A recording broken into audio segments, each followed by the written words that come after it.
The Sonny Bono Copyright Act of 1998.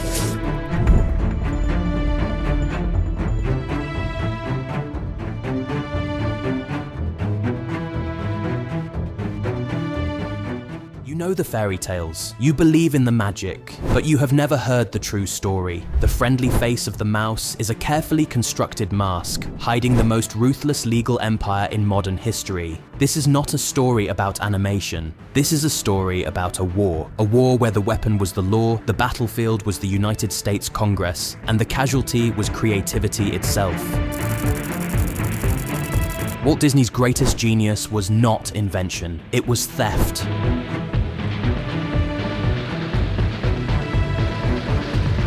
Consider the foundation of the entire Disney empire: Snow White, Cinderella, Sleeping Beauty, The Little Mermaid.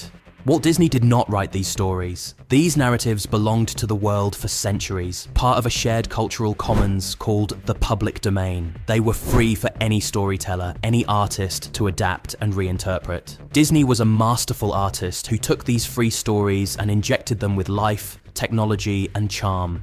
He built a global billion-dollar empire by mining this free library of fairy tales. He became a legend by telling stories that belonged to everyone. Then, in an act of breathtaking hypocrisy, he and the company that bears his name decided to permanently lock the door to that library behind them. They ensured no future artist could ever do what Walt Disney had done. The catalyst for this war was a simple, unstoppable force: time. United States copyright law has an expiration date. The original purpose of copyright was not to create perpetual monopolies for corporations. It was to encourage creativity by granting a temporary monopoly, after which the work would enrich the public domain for everyone to build upon.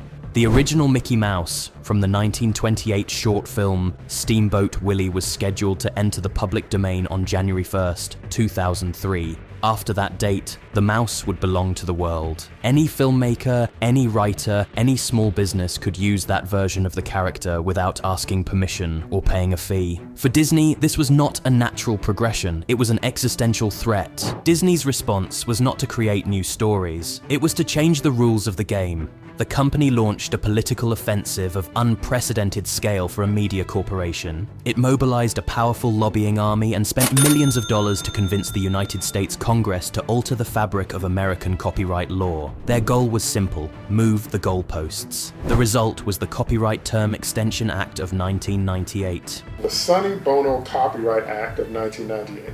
This law did not just apply to new works. It was applied retroactively, pulling works that were mere years from freedom back into corporate captivity for another 20 years. The law was so blatantly crafted to protect a single corporate asset that it was publicly nicknamed the Mickey Mouse Protection Act.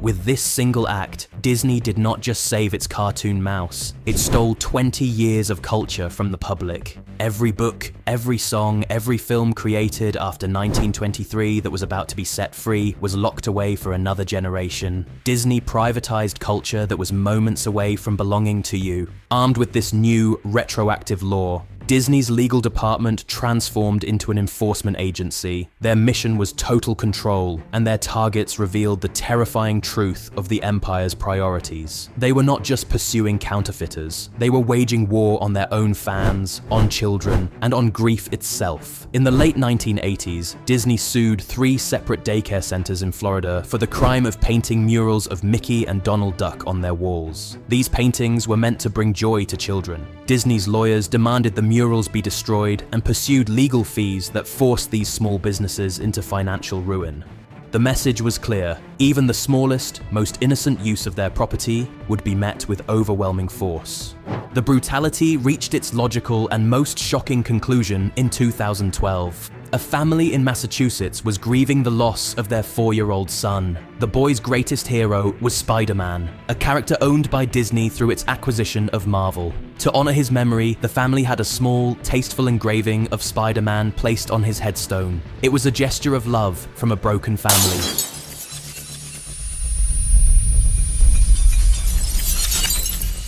Disney discovered this gesture and sent the parents a formal cease and desist letter. The corporation demanded the image of the superhero be removed from their child's grave. This is the true engine of the Magic Kingdom. It is a legal machine that sues daycare centers, buries artists in paperwork, and threatens grieving families to protect its commercial fantasy of innocence. The first battle in this war has finally been lost by Disney.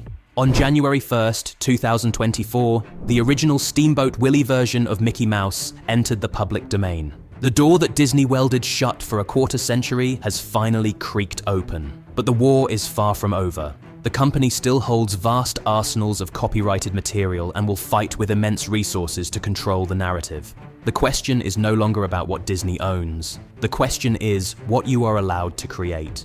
What stories can you tell? What art can you make?